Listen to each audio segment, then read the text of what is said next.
24 दिसंबर 1971 लैंसा flight 508 अपनी यात्रा के दौरान अमेजन जंगल में क्रैश हुआ और इन सभी लोगों में से एक 17 साल की बच्ची अमेजन जंगल में मौत को कैसे चकमा देकर बाहर निकली।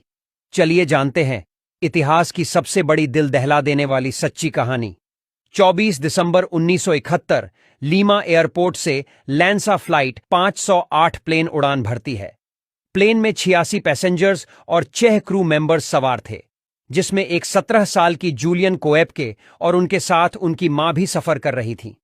इस प्लेन को पेरू से पुकाल्पा जाना था। प्लेन जैसे जैसे अपने डेस्टिनेशन की ओर बढ़ रहा था, मौसम और भी अधिक खराब होता जा रहा था। प्लेन काले तूफान में प्रवेश कर गया। इस तूफान की वजह से प्लेन जोर जोर से हिलने लगा। टर्बुलेंस बार बार प्लेन को तेजी से हिला रही थी। पैसेंजर्स को बाहर बस अंधेरा और तेज कड़कती बिजली की रोशनी ही दिखाई दे रही थी।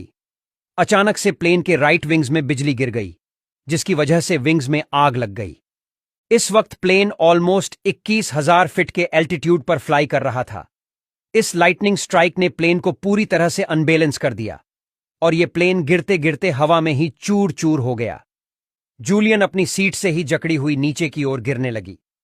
प्लेन का मलबा कई किलोमीटर बैठे यात्री के साथ बिखर गया। जब पायलट ने एटीसी को कोई भी रिपोर्ट नहीं दिया, तब एटीसी ने फ्लाइट 508 से कांटेक्ट किया, पर उन्हें कोई भी जवाब नहीं मिला।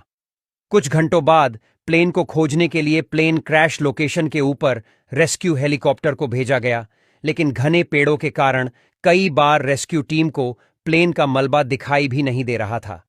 फाइनली कुछ दिनों के छानबीन के बाद सबने ये मान लिया कि सारे लोग मर गए होंगे। ये सोचकर रेस्क्यू ऑपरेशन को बंद कर दिया गया। लेकिन जूलियन कोएप्के अभी भी जिंदा थी। जो 5 घंटों तक पेड़ पर लटके रहने के बाद जूलियन की आंखें खुलती हैं और किसी तरह से सीट बेल्ट को खोलकर नीचे आती है। उसके शोल्डर बुरी तरह से जख्मी हो चुका था, सीने की पसली टूट चुकी थी और पांव की हड्डी क्रैक हो चुकी थी, लेकिन फिर भी वह लड़खड़ाते हुए किसी तरह से चल पा रही थी। उसने तुरंत अपने मां को खोजना शुरू किया, लेकिन ढूंढते ढूंढते शाम हो गई। रात के अंधेरे में जूलियन प्लेन के मलबे में ही सोने की कोशिश करती है, लेकिन जंगल के कीड़े मकोड़े और मच्छरों ने काट काट कर उसे और भी कमजोर कर दिया। पिछले 24 घंटे से जूलियन ने कुछ भी नहीं खाया था, जिससे उसे भ्रम होने लगता है। प्लेन के मलबे में काफी खोजबीन के बाद उसे एक मिठाई का डब्बा मिला और उसे खाने लगी।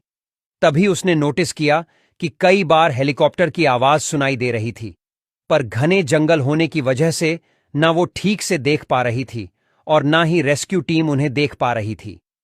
घटना के दूसरे दिन खाना भी नहीं